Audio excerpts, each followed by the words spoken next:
The 2022 grid became complete when it was announced that Alfa Romeo will be signing current F2 driver Zhou to replace Antonio Giovinazzi. There have been rumours that Zhou will bring about $30 million to the team in the form of sponsorship from China, and many feel that this was the main reason why he has been signed to replace Antonio. I'm your host, Dillon Shelley, and first up on Formula World, did Chinese sponsorship lead to Giovinazzi being ruthlessly replaced by Zhou? Giovinazzi gave his thoughts about this on his social media account. Formula One is emotion, talent, risk and speed, but when money rules, it is also ruthless.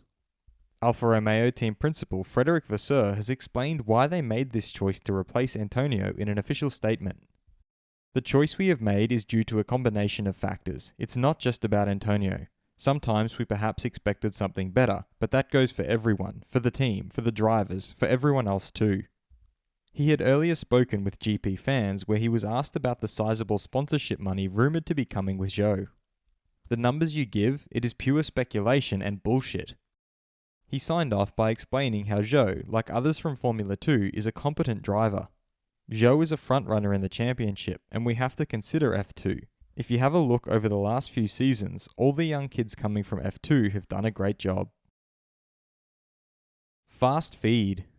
Mercedes driver Lewis Hamilton feels that it's been a hell of a year, so to be at this point of the season and have back-to-back wins is a great feeling.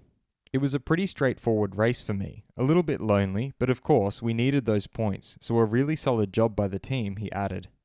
His teammate Valtteri Bottas has revealed that he struggled on the formation lap to get temperature into the tyres, and then being on the dirty side of the grid, he had no grip for the start.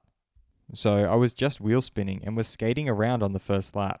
Then I got into a bit of a DRS train, but once the gaps opened up, I could make progress. But then, all of a sudden, I had the puncture without any vibration or warning, he added. We knew we were pushing the limit of the tyre, but I was still getting good grip. We still felt comfortable, and staying out was our best shot at a podium. It failed just after the pit entry as well, so the most unlucky part of the track, he summed up. Their team principal, Toto Wolff, pointed out that Lewis controlled the pace from the front and did everything he needed to do, completely in the zone. The lion got woken up in Interlagos, and we saw that today in Qatar. For Valtteri, it was a difficult day. The puncture came out of nowhere, with literally no indication, and unfortunately, he was the first one to pick up the puncture. But while we come away from the race result with mixed emotions, the pace of the car this weekend has been encouraging for the last two races. Red Bull's Max Verstappen had fun in Qatar, especially when going for the fastest lap. It's a shame that Checo didn't make it to the podium. He scored good points for the team. I'm also happy for Fernando. We all know how good he is. There's no doubt about that. For now, we need to stay focused. There are still 2 races left to go, and a lot of things can happen. Anything is possible. Ferrari team principal Mattia Binotto thinks that F1 races are too long. Why not have 2 races where the first 6 start at the second race in reverse order? During the break, we can have interviews with the drivers. They can interact live with their fans on Facebook or Instagram. That would give a popularity boost.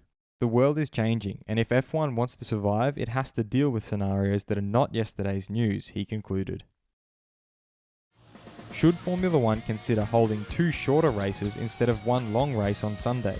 Head over to my community page to vote in the poll and let me know what you think in the comments. And if you like this video, feel free to subscribe and check out my others for all the latest in the world of Formula One.